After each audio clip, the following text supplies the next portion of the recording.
এখানে যে সমস্যা এটা হলো যে ফ্রিজের মধ্যে অতিরিক্ত বরফ হয়ে যায় এবং পানি পড়ে, অল টাইম পানি পড়ে। এই সমস্যাটা আমরা আজকে সমাধান করব।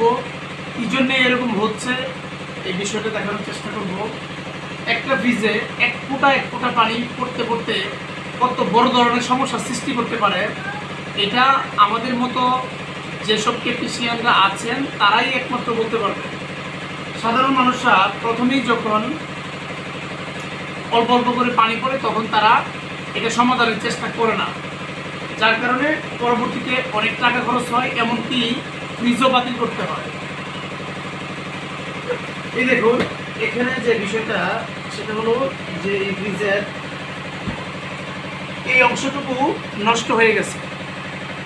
এটা কেন নষ্ট হয়েছে? পানি পড়ার কারণে। প্রথমে কি সমস্যা ছিল এটাই আমরা খুঁজে বের করব।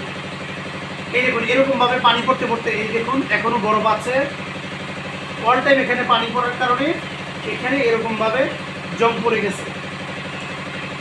এদিকে আসো, এদিকে আসো। এই দেখুন ডিপের মধ্যে এখানে ফাঁকা অবস্থায় আছে, ক্যামেরাতে কি দেখা যাচ্ছে? এই দেখুন ভালোভাবে হয়তো দেখা যাচ্ছে না। হ্যাঁ তুমি অন্ধকার ছাড়ো, এর পাশে যাও।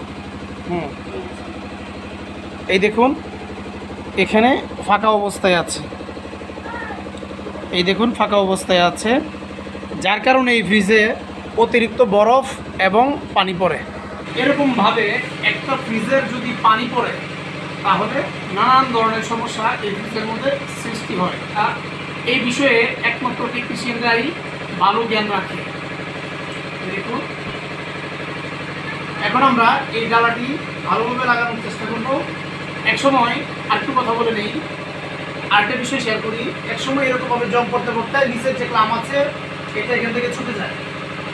ছুটে যাওয়ার পর অনেক টাকা আমরা সার্ভিস চার্জ নিয়ে থাকি রিপেয়ার করার জন্য। রিপেয়ার করা যায়, বাট ছোট্ট বিষয়ে যে ফ্রিজের এত বড় সমস্যা হতে পারে এই বিষয়টাই আপনাদেরকে দেখানোর চেষ্টা করছি। এখন এটা আমরা সমস্যা সমাধান করব।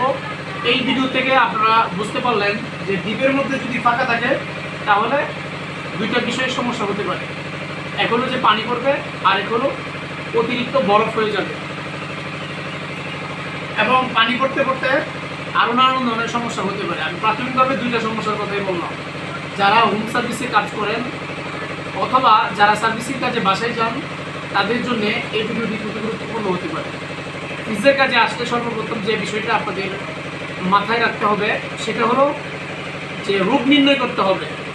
অনেক টেকনিশিয়ানরা আছে তারা রোগ নির্ণয় না করে তারা জোড়াতালি দিয়ে উল্টাপাল্টা কাজ করে চলে যায়, তখন আর সমস্যার সমাধান হয় না।